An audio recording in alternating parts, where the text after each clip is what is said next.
As the frontrunner of the professional monitor industry, BenQ has never slowed down but sought out further improvement for the designers and YouTuber/video editors, especially in the respect of color reproduction, user convenience, and viewing comfort. Yeah. This is a sponsored video.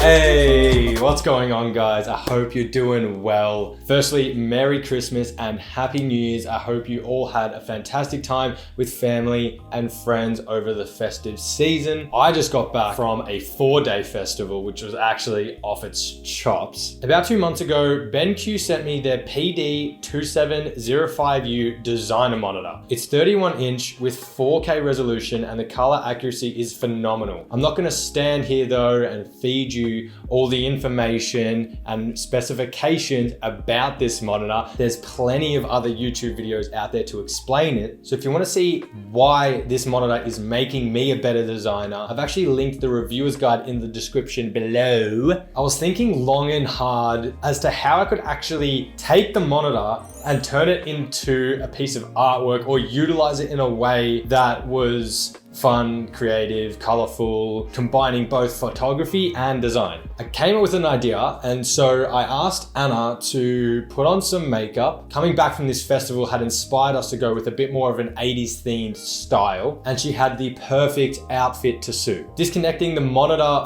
from the setup, we headed to a well-lit room. I wanted to take 2 photos. One of Anna with the monitor in front of her face, and then another one with her hand still in the same position, but without the monitor. The first set of photos was not ideal. The monitor in a landscape position was way too wide, and if I was to keep the proportions of her face the same with the monitor, her face was going to be way too small. The monitor itself with the stand is actually quite heavy, and I was struggling to hold it up whilst I was to take the photos, so we came up with an idea to unclip the stand, which helped immensely as it bought us more time to get the shot. I swapped over to my 85mm so that I could actually utilize the compression of the Sony, and we also decided to position the monitor in a bit more of a vertical axis, just so that because we're shooting this portrait, I wanted to be able to fit the whole thing in and get a bit more of a dress involved as well. We got the shot of the monitor. I took the monitor off her hands, making sure to stress for her to keep her hands in place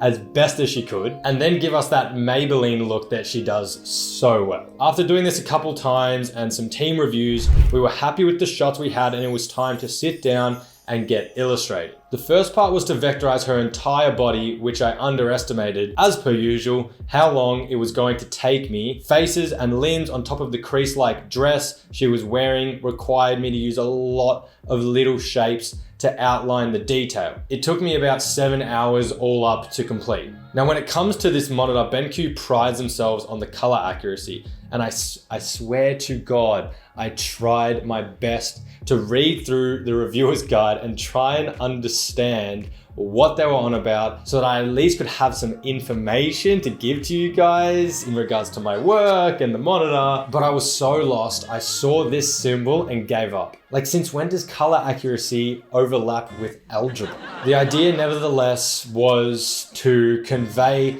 this element of the monitor as it is targeted towards designers. So I wanted to keep only what was within the monitor to have color, everything on the outside to be black and white. This required some unique PNG exports and a simple vibrance drop in Photoshop. We created this awesome effect, and then it was time to add in some typography. I considered using a downloadable font. I even had a sus, but it didn't hit the spot. And then I remembered an artist called Yuna's Art, whose Instagram I came across recently. His art is fucking sick. So I decided to draw some inspiration from it. Drawing out a rough sketch of what I wanted, making sure some drips were in there to tie in with Anna's glasses, a bit of illustrative magic, and some typographic elements to surround the staple piece, and voila, the piece was finished.